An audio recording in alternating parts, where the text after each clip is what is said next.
Hello അസ്സാം വലൈക്കും, welcome back to Nazee's tasty means. ഇന്ന് ഞാൻ വീണ്ടും ഒരു അടിപൊളി ടർക്കിഷ് സ്ട്രീറ്റ് ഫുഡിൻ്റെ റെസിപ്പിയുമായിട്ടാണ് വന്നിട്ടുള്ളത്.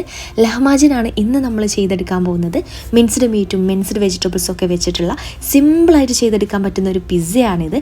ഇതിൻ്റെ ടോപ്പിങ്സ് ഒക്കെ ഒന്ന് സെറ്റ് ചെയ്ത് വെച്ചാൽ 10 മിനിറ്റിൽ നമുക്കിത് റെഡിയാക്കി എടുക്കാൻ പറ്റും. ടർക്കിഷ് പിസ്സ, ലബനീസ് പിസ്സ എന്നൊക്കെ ഇതിന് പറയൂ കേട്ടോ. ഇത് ശരിക്കും ഗ്യാസ് സ്റ്റോപ്പിൽ തവയിലാണ് ചുട്ടെടുക്കാറുള്ളത്. ഞാനിന്ന് തവയിലും ഓവനിലും ചെയ്ത് കാണിക്കുന്നുണ്ട്. നമ്മുടെ ടർക്കിഷ് ഫതായർ പോലെ ഇതും നിങ്ങൾക്ക് ധൈര്യമായിട്ട് ട്രൈ ചെയ്ത് നോക്കാം. ഒരിക്കലെങ്കിലും ട്രൈ ചെയ്ത് നോക്കേണ്ട ഒരു ഫുഡ് റെസിപ്പിയാണ് കേട്ടോ ഇത്. പിന്നെ ഡിന്നറിനാണെങ്കിലും അതുപോലെ ബ്രേക്ക്ഫാസ്റ്റ് ആയിട്ടാണെങ്കിലും സ്നാക്ക് ആയിട്ടാണെങ്കിലും ഒക്കെ നമുക്ക് ഇത് യൂസ് ചെയ്യാവുന്നതാണ്. നമുക്ക് ഒട്ടും സമയം കളയാതെ എങ്ങനെ പെർഫെക്റ്റ് ആയിട്ട് ലഹ്മാജിൻ തയ്യാറാക്കിയെടുക്കാൻ നോക്കാം.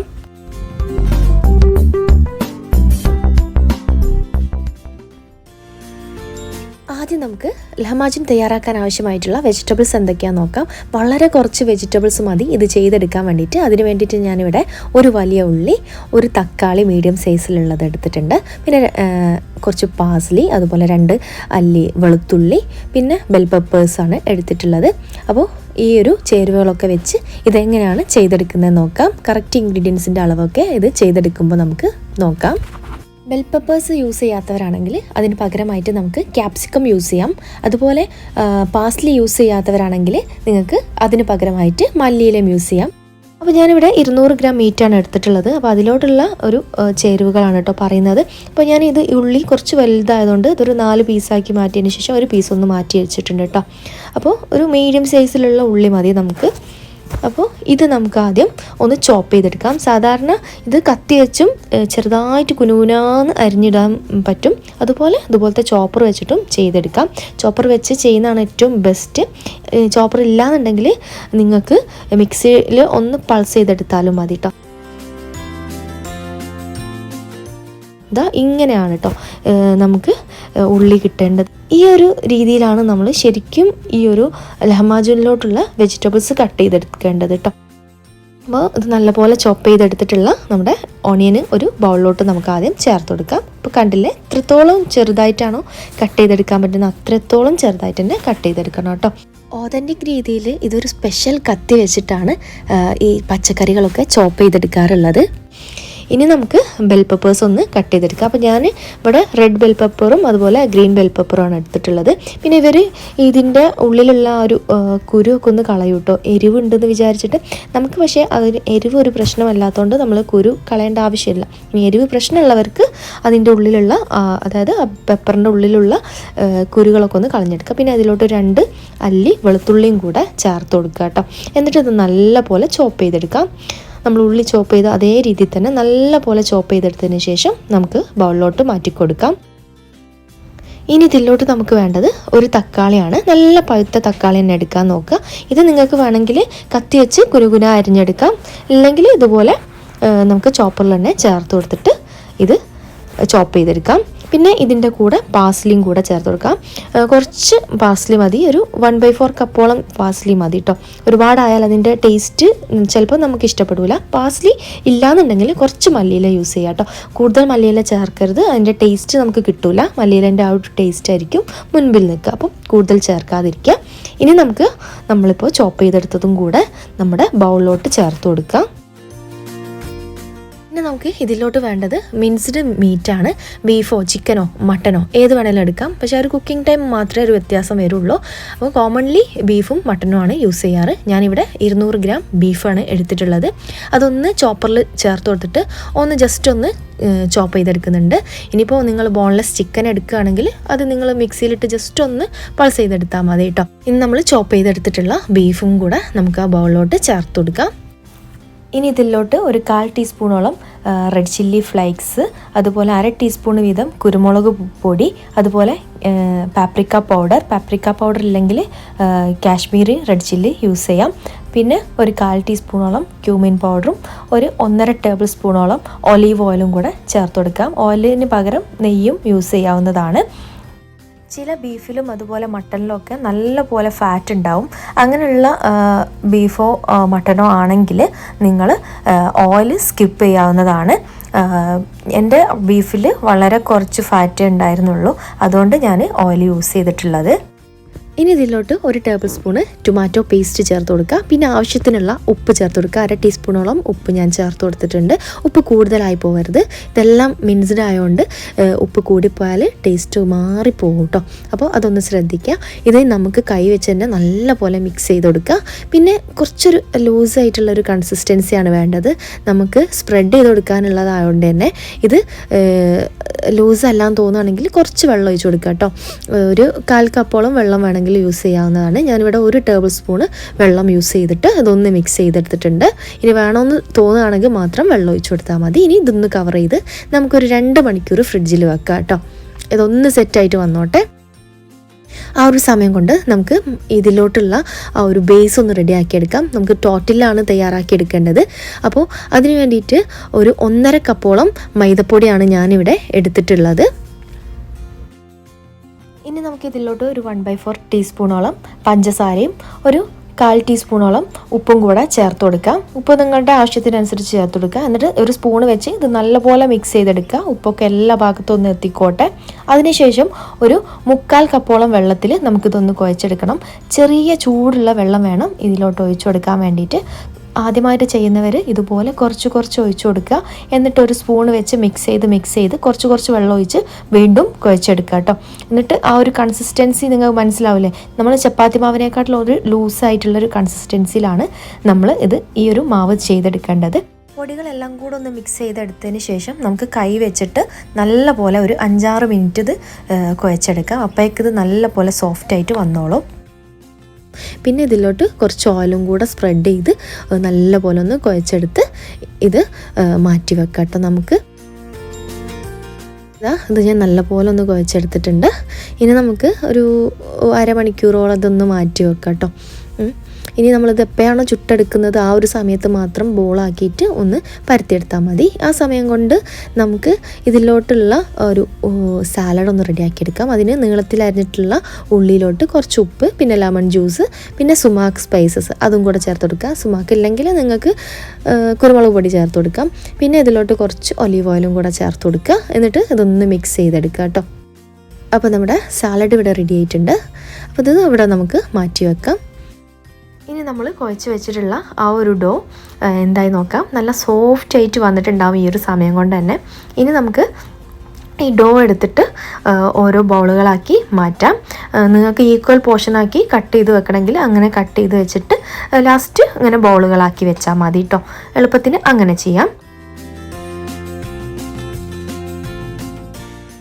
അപ്പോൾ ഞാനിവിടെ ഒരു 7 ബോളുകളാക്കി മാറ്റിയിട്ടുണ്ട് കേട്ടോ. ഇനി നമുക്ക് ഇതെങ്ങനെ പരത്തിയെടുക്കാൻ നോക്കാം. അപ്പോൾ വളരെ കുറച്ച് പൊടി തൂവി കൊടുത്ത് വേണം ഇത് പരത്തിയെടുക്കാൻ വേണ്ടിയിട്ട്. വളരെ തിന്നായിട്ട് നമ്മൾ ചപ്പാത്തിയൊക്കെ പരത്തുന്ന പോലെ നല്ല തിന്നായിട്ട് തന്നെ പരത്തിയെടുക്കുക. നമ്മൾ ടോട്ടില്ല തയ്യാറാക്കിയെടുക്കുമ്പോഴൊക്കെ കുറച്ചൊരു കട്ടിയിലാണ് പരത്തിയെടുക്കാറ്. പക്ഷെ അതിനേക്കാളിലും തിന്നായിട്ടാണ് ഇതൊന്ന് പരത്തിയെടുക്കേണ്ടത്. പിന്നെ നമുക്ക് ഇഷ്ടമുള്ള ഷേപ്പിൽ ചെയ്തെടുക്കാം. ഞാൻ എൻ്റെ പാൻ സൈസിലാണ് ഇത് ചെയ്തെടുക്കുന്നത്. പിന്നെ ഒരു ബട്ടർ പേപ്പറിലോട്ട് ഇത് മാറ്റി കൊടുക്കുക കേട്ടോ. അപ്പോഴേക്കെന്താ നമ്മുടെ ആ ഒരു ടോപ്പിംഗ് ഒക്കെ നല്ല സെറ്റായി വന്നിട്ടുണ്ട്. നല്ല പോലെ മിക്സ് ചെയ്ത് കൊടുക്കുക. അതിന് ശേഷം വേണം നമ്മൾ ഈ ടോട്ടില്ലയിലോട്ട് ഇത് അപ്ലൈ ചെയ്ത് കൊടുക്കാൻ. നമുക്ക് 1-2 സ്പൂൺ എടുത്തിട്ട് ഇത് വെച്ച് കൊടുക്കുക. അതിനുശേഷം കൈ വെച്ച് തന്നെ ഇത് പരത്തിയെടുക്കുക കേട്ടോ. നല്ല പോലെ എല്ലാ ഭാഗത്തേക്കും വളരെ തിൻ ലെയറിൽ തന്നെ പരത്തിയെടുക്കുക. നമ്മളിത് പരത്തിയെടുക്കുന്ന സമയം തന്നെ ഓവനാണെങ്കിലും അല്ലെങ്കിൽ പാൻ ആണെങ്കിലും ഒന്ന് പ്രീഹീറ്റ് ചെയ്തെടുക്കണം കേട്ടോ. ചുവട് കട്ടിയുള്ള നല്ല ദോശത്തവ തന്നെ എടുക്കുക ഇതിന് വേണ്ടിയിട്ട്. ഇനി നമുക്ക് നല്ല പോലെ ചൂടായിട്ടുള്ള ഈ തവയിലോട്ട് നമ്മൾ റെഡിയാക്കി വെച്ചിട്ടുള്ള ആ ഒരു പിസ്സ ഇതിലോട്ട് വെച്ച് കൊടുക്കാം. നല്ല പോലെ ചൂടായോ എന്നുള്ളത് പ്രത്യേകം ചെക്ക് ചെയ്യുക. അതിനുശേഷം ഇത് വെച്ച് കൊടുത്തിട്ട് നമുക്കൊരു 10 മിനിറ്റ് ലോ ഫ്ലെയിമിൽ ഇത് കുക്ക് ചെയ്തെടുക്കാം. മുകൾ വശമൊക്കെ നല്ല പോലെ കുക്കായിട്ട് വന്നോളും. 5-8 മിനിറ്റ് ഇതുപോലെ ഒരു ലിഡ് വെച്ച് അടച്ച് വെച്ചിട്ട് തന്നെ ഇത് ബേക്ക് ചെയ്തെടുക്കാം. പിന്നെ ഒരു ലാസ്റ്റ് ഒരു 2-3 മിനിറ്റ് മീഡിയം ഫ്ലെയിമിൽ വെച്ച് കൊടുത്താൽ മതി. ഈ സമയം കൊണ്ട് നമുക്കിനി ബാക്കിയുള്ള ഡോ കൂടി ഒന്ന് പരത്തിയെടുക്കാം. ഓരോന്ന് ഇതുപോലെ ബേക്ക് ചെയ്തെടുക്കുന്ന ഒരു സമയത്ത് നമുക്ക് അടുത്തതും കൂടെ ഇതുപോലെ പരത്തിയെടുത്തിട്ട് അതിൽ ഫില്ലിങ് വെച്ച് കൊടുക്കുകയാണെങ്കിൽ പെട്ടെന്ന് നമുക്ക് ഇത് ബേക്ക് ചെയ്തെടുക്കാൻ പറ്റും. അടുത്തത് ഞാൻ ഓവനിലാണ് ഇത് ചെയ്തെടുക്കുന്നത്. ഇതും നല്ലപോലെ തിന്നായിട്ട് തന്നെ പരത്തിയെടുത്തിട്ടുണ്ട്. ഇത് നമുക്കിനി ഒരു ബട്ടർ പേപ്പറിലോട്ട് വെച്ചെടുക്കാം, അല്ലെങ്കിൽ നിങ്ങൾക്ക് ബേക്കിംഗ് ട്രേ ഉണ്ടെങ്കിൽ അതിലോട്ട് വെച്ചെടുക്കാം. നമുക്ക് ഇഷ്ടമുള്ള ഷേപ്പിൽ ഇത് പരത്തിയെടുക്കാവുന്നതാണ്. ഇഷ്ടമുള്ള രീതിയിൽ കട്ട് ചെയ്തിട്ട് സെർവ് ചെയ്യുകയും ചെയ്യാം കേട്ടോ. പിന്നെ ഇതുപോലെ പരത്തി വെക്കുകയാണെങ്കിൽ ഒരു ക്ലോത്ത് വെച്ച് അടച്ച് വെക്കാൻ മറക്കരുത്. അതുപോലെ തന്നെ ഇതിൻ്റെ ഡോ എപ്പോഴും അടച്ച് വെക്കാൻ പ്രത്യേകം ശ്രദ്ധിക്കുക, അല്ലെങ്കിൽ ഡ്രൈ ആയി പോകും. ഈ ഫില്ലിങ് എടുക്കുന്ന സമയത്തൊക്കെ ജസ്റ്റ് ഒന്ന് മിക്സ് ചെയ്തെടുത്തിട്ട് മാത്രം ഇതിൻ്റെ മുകളിലോട്ട് സ്പ്രെഡ് ചെയ്ത് കൊടുക്കാം കേട്ടോ. കാരണം ഇതിൽ നമ്മൾ എല്ലാ ചേരുവകളും ചേർത്തുകൊണ്ട് തന്നെ ഓയിലൊക്കെ ചിലപ്പോൾ താഴെ പോയിരിക്കും. അപ്പോൾ അതൊന്ന് ശ്രദ്ധിക്കുക. നല്ലോണം മിക്സ് ചെയ്തെടുത്തതിന് ശേഷം ചേർത്തിട്ട് നല്ലപോലെ പരത്തിയെടുക്കുക കേട്ടോ. ഇനി ഇതൊന്ന് നമുക്ക് ഓവനിലോട്ട് വെച്ചെടുക്കാം. അപ്പോൾ കണ്ടില്ലേ, ഈ ഒരു രീതിയിലാണ് നമ്മളിത് സ്പ്രെഡ് ചെയ്ത് കൊടുക്കേണ്ടത്. ഇനി നമുക്ക് 10 മിനിറ്റ് പ്രീഹീറ്റ് ചെയ്തെടുത്തിട്ടുള്ള ഓവനിലോട്ട് 250 ഡിഗ്രിയിൽ 8 മിനിറ്റ് സെറ്റ് ചെയ്തുകൊണ്ട് താഴത്തെ റോല് വെച്ച് കൊടുക്കുക. ബോട്ടം അതുപോലെ ടോപ്പ് സെറ്റിങ്സൊക്കെ ഓണാക്കി കൊടുത്തതിന് ശേഷം വെക്കുക കേട്ടോ. ഒരു 5 മുതൽ 6 മിനിറ്റ് ആകുമ്പോൾ തന്നെ നമ്മുടെ പാനിൽ വെച്ചിട്ടുള്ള ആ ഒരു പിസ്സ റെഡി ആയിട്ടുണ്ടാവും. എങ്കിൽ പോലും ഇത് താഴ് ഭാഗം നല്ലപോലെ ഒന്ന് ക്രിസ്പി ആയിട്ട് വരികയും വേണം. അതുപോലെ ആ ഒരു മീറ്റൊക്കെ നല്ലപോലെ ഒന്ന് കുക്കാവുകയും വേണം. അതുകൊണ്ട് നമുക്ക് ഈ ഒരു ബട്ടർ പേപ്പർ ഈ ഒരു സമയം മാറ്റി കൊടുക്കുക. എന്നിട്ട് നമുക്ക് ഒരു 3-4 മിനിറ്റും കൂടെ ഒന്ന് അടച്ച് വെച്ചിട്ട് ഇത് കുക്ക് ചെയ്തെടുക്കാം. ഓരോരുത്തരുടെ ഫ്ലെയിമിനനുസരിച്ച് ചിലപ്പോൾ ഓവർ കുക്ക് ആവാനോ അണ്ടർ കുക്ക് ആവാനോ ഒക്കെ ചാൻസ് ഉണ്ട്. അപ്പോൾ അതൊന്ന് പ്രത്യേകം ശ്രദ്ധിച്ചാൽ മതി. അപ്പോൾ കറക്റ്റ് ലെവലെന്ന് പറയുന്നത് താഴ്ഭാഗം ഒരു ഗോൾഡൻ ബ്രൗൺ ആയി വരികയും വേണം, മുകൾ വശം നല്ലപോലെ ഒന്ന് കുക്കായി വരികയും വേണം. അതായത് ഈ ഒരു ടോട്ടിലയിൽ ആ ഒരു മീറ്റ് നല്ലപോലെ പറ്റി പിടിച്ചിരിക്കും കേട്ടോ. ഇത് റെഡി ആയി കഴിഞ്ഞാൽ അപ്പോൾ 10 മിനിറ്റ്സ് ഇത് കുക്ക് ചെയ്തെടുത്തതിന് ശേഷം നമുക്കിത് മാറ്റി കൊടുക്കാം. ഇത് നല്ല പെർഫെക്റ്റ് ആയിട്ട് വന്നിട്ടുണ്ട്. അപ്പോൾ നമ്മൾ ഓവനിൽ വെച്ചിട്ടുള്ള പിസ്സ 5-8 മിനിറ്റിന് ശേഷം മുകളിലത്തെ ട്രേയിലായിട്ടൊന്ന് മാറ്റി കൊടുക്കുക. ഒരു 2-3 മിനിറ്റ് ഒന്ന് അതിലൊന്ന് ബേക്ക് ചെയ്തെടുക്കുക. ഈ ഒരു സമയം നമുക്ക് അടുത്ത പിസ്സയും കൂടെ താഴെ വെച്ച് കൊടുക്കുക. അപ്പോൾ ഇതാ നമ്മൾ ഓവനിൽ വെച്ചിട്ടുള്ള പിസ്സയും ഇവിടെ റെഡി ആയിട്ട് വന്നിട്ടുണ്ട്. നല്ല പോലെ ബേസൊക്കെ നല്ല ക്രിസ്പിയായി, മുകൾ വശം നല്ല സോഫ്റ്റ് ആയിട്ട് വന്നിട്ടുണ്ട്. ഇത് ചൂടോടെ കഴിക്കാം, ചൂടാറിയും കഴിക്കാം, നല്ല ടേസ്റ്റാണ്. പിന്നെ ഇത് നമ്മളെപ്പോഴും ഇതുപോലെ ഗ്യാസ് റോളിൽ വെക്കുകയാണെങ്കിൽ ഒരു ക്ലോത്ത് വെച്ച് മൂടിയിട്ട് വേണം ഇത് അടച്ച് വെക്കാൻ. അങ്ങനെ ആകുമ്പോൾ ആ ഒരു ക്രിസ്പിനെസ്സും ആ സോഫ്റ്റ്നെസ്സും ഏറെ നേരം നിലനിൽക്കും കേട്ടോ. അപ്പോൾ നമ്മുടെ അറബിക് സ്ട്രീറ്റ് ഫുഡ് റെസിപ്പി ആയിട്ടുള്ള ലഹ്മാജിൻ ഇവിടെ റെഡി ആയി കഴിഞ്ഞിട്ടുണ്ട്. ഇത് നമുക്ക് ഇഷ്ടമുള്ള രീതിയിൽ കട്ട് ചെയ്തോ റോൾ ചെയ്തോ ഒക്കെ സെർവ് ചെയ്യാവുന്നതാണ്. അപ്പോൾ ഞാനിത് റോൾ ചെയ്തിട്ടാണ് സെർവ് ചെയ്യാൻ വിചാരിക്കുന്നത്. അപ്പോൾ ഇത് കണ്ടില്ലേ, നമ്മൾ പാനിൽ ചെയ്തെടുത്തിട്ടുള്ള ലഹ്മാജിനാണ്. അത് നല്ല പെർഫെക്റ്റ് ആയിട്ട് കുക്കായിട്ടുണ്ട്. ഇത് നമ്മൾ ഓവനിൽ ചെയ്തതാണ്. ഒരു കളർ ചേഞ്ച് മാത്രമേ ഉള്ളൂ. നമ്മൾ മുകൾ വശം ഒന്ന് മൊരിച്ചെടുത്തുകൊണ്ട് മാത്രം ആ ഒരു കളർ ചേഞ്ച് മാത്രമേ വന്നുള്ളൂ. ബാക്കി ടേസ്റ്റൊക്കെ ഒരുപോലെ തന്നെയാണ് എനിക്ക് തോന്നിയിട്ടുള്ളത്. പക്ഷേ ഓവനിൽ വെച്ച് ആ ഒരു ചെറിയൊരു ക്രഞ്ചിനെസ് കൂടും, അത് മാത്രമേ ഇതിൽ എനിക്ക് തോന്നിയിട്ടുള്ളൂ. ഇനി നമുക്ക് നമ്മൾ നേരത്തെ തയ്യാറാക്കി എടുത്തിട്ടുള്ള സാലഡ് ഇതിലുപോലെ വെച്ച് കൊടുക്കുക. എന്നിട്ട് ലെമൺ സ്പ്രെഡ് ചെയ്ത് കൊടുക്കുക. പിന്നെ ഇതിലോട്ട് നമുക്ക് ഇഷ്ടമുള്ള ലീവ്സൊക്കെ വെച്ച് കൊടുക്കുക കേട്ടോ. അത് നമ്മുടെ ഇഷ്ടത്തിനനുസരിച്ച് ചെയ്ത് കൊടുക്കുക. എന്നിട്ട് ഇത് റോൾ ചെയ്ത് കൊടുക്കുക കേട്ടോ. ഇനിയിപ്പോൾ ടൊമാറ്റോ വെച്ച് കൊടുക്കണമെങ്കിൽ ടൊമാറ്റോ വെച്ച് കൊടുത്തിട്ടും റോൾ ചെയ്യുക. അത് നമ്മുടെ ഇഷ്ടത്തിനനുസരിച്ച് ചെയ്യുക. അങ്ങനെ റോൾ ചെയ്തിട്ട് ഇതുപോലെ കട്ട് ചെയ്തിട്ടോ അല്ലെങ്കിൽ ഇങ്ങനെ തന്നെയും കഴിക്കാവുന്നതാണ്. ഇതിലും കൂടുതൽ ക്രിസ്പി ആയിട്ടാണ് കേട്ടോ ശരിക്കും ഉണ്ടാവാറ്. പക്ഷേ ഇങ്ങനെ ഒരു സൈഡ് മാത്രം മൊരിച്ച് ആ ഉൾവശമൊക്കെ സോഫ്റ്റായിട്ട് കഴിക്കാനാണ് എനിക്കിഷ്ടം. അപ്പോൾ നമ്മുടെ ഇഷ്ടത്തിനനുസരിച്ച് ഇത് കുക്ക് ചെയ്തെടുക്കാവുന്നതാണ്. പിന്നെ നമ്മുടെ ഇഷ്ടത്തിനനുസരിച്ച് ഇത് ഏത് ഷേപ്പിലും ചെയ്തെടുക്കാം.